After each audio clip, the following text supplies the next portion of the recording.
I know as the 92%, we're not supposed to care. We're supposed to be chilling. We are exhausted now.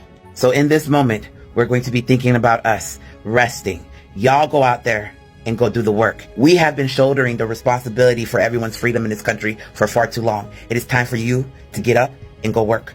But if you are an empathetic individual, and most of us are, it is hard to see people afraid, crying, and in a panic.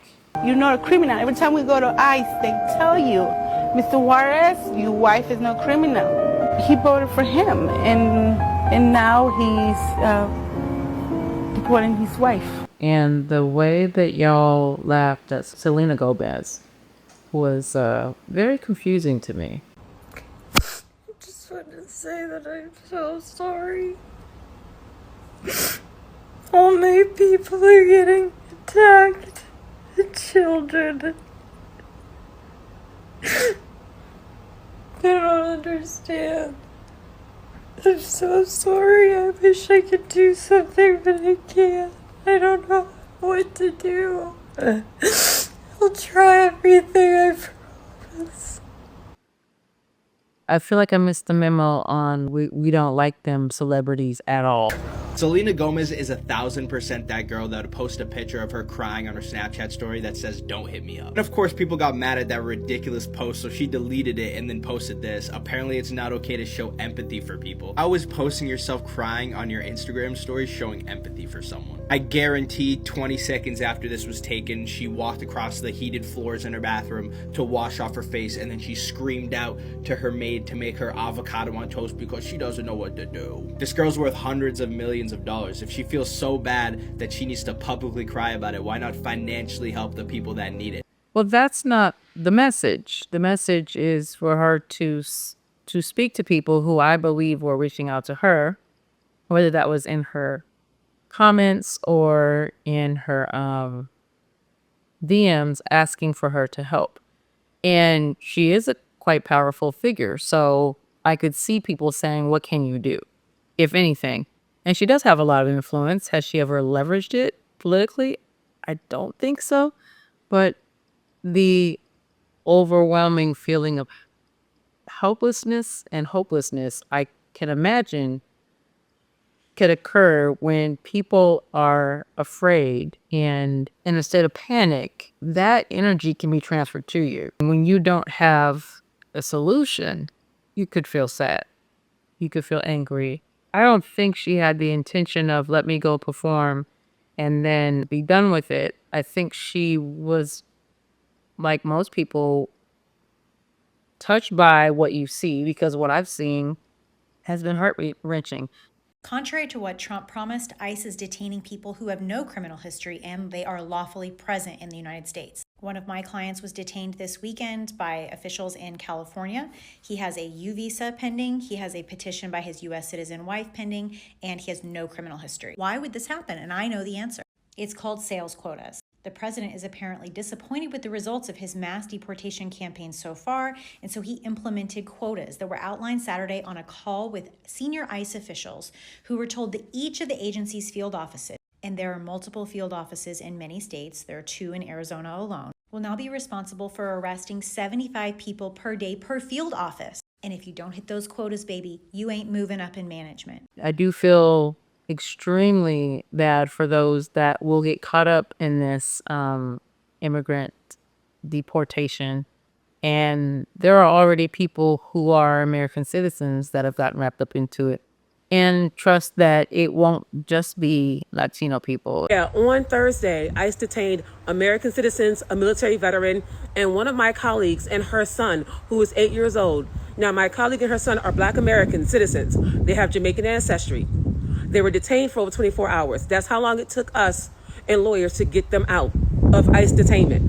And the son now has extensive trauma, and they are Black Americans. I'm not sitting this out. I just said in another video, I'm not sitting anything out because our community is going to need us. Black Americans were detained. That means they're not going after just people who are illegals, as you want to call them. They're going after whoever they can. And the 14th Amendment was an amendment that gave Black people birthright citizenship that were descendants of slaves. So if that is repealed and they go after one group, who do you think they're going after next? I'm not sitting anything out. Not when my community is going to need me. I'm not going to do it. So there were reports over the weekend of ICE conducting raids in Puerto Rico targeting the Dominican community. This is horrible, and right now I am speaking to my Dominican community.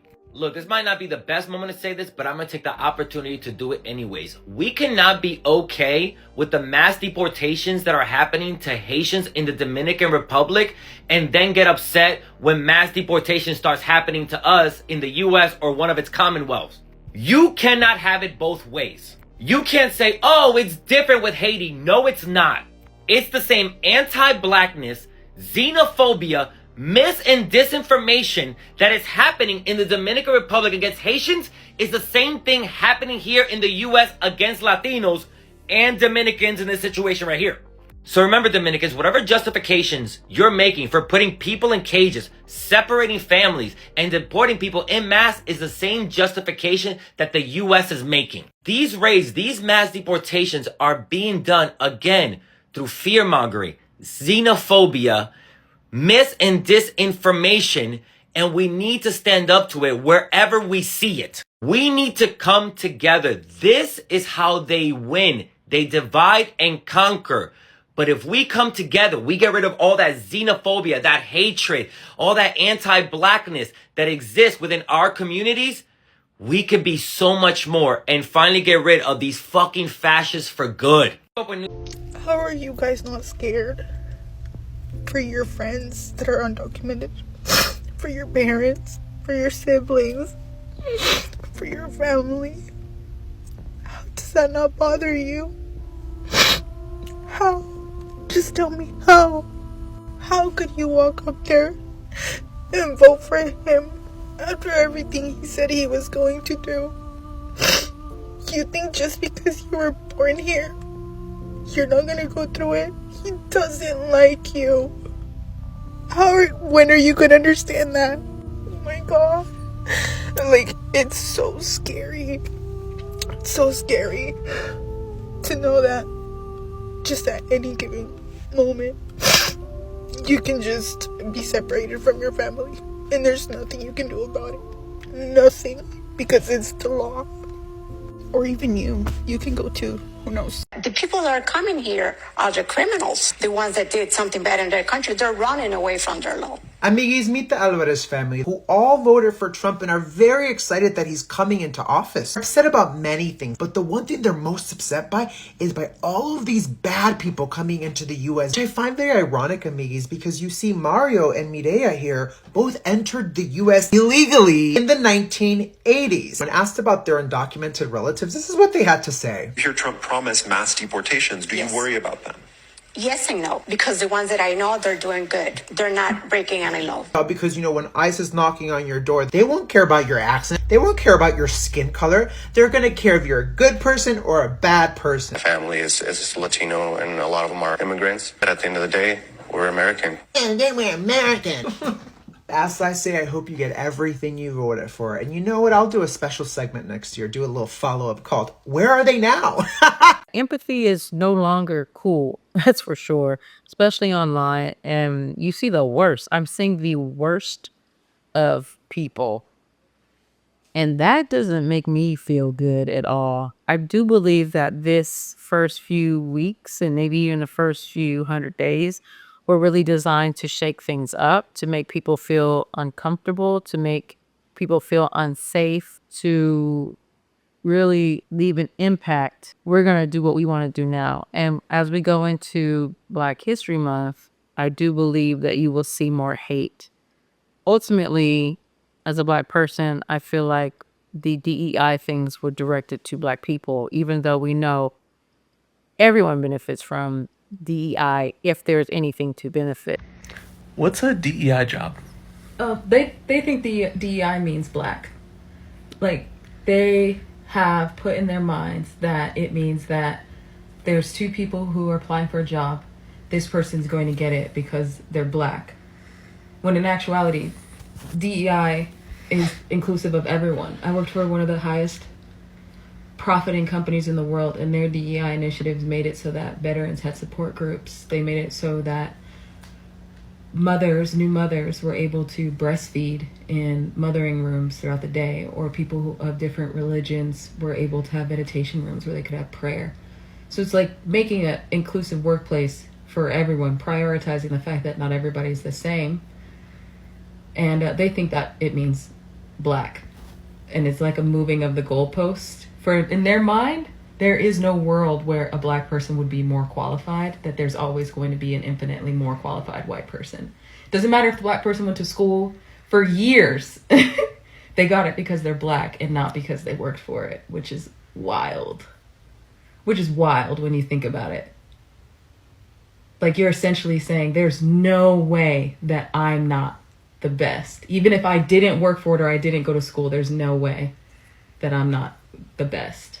So DEI doesn't stand for black? It doesn't, but they think that's not what the acronym is. They think that that's actually what it means. They really have wanted to always say, you didn't get that job the right way. There's no way to even convince these people because they have such a limited viewpoint anyway. That's an argument we won't have. Before I go, I'm going to say that I worked in a few places in Mexico for the past 2 years and 2.5 years. And I would be in Tijuana and Mexicali and a few other places. And when I tell you, those people love their country. Like, they don't want to leave.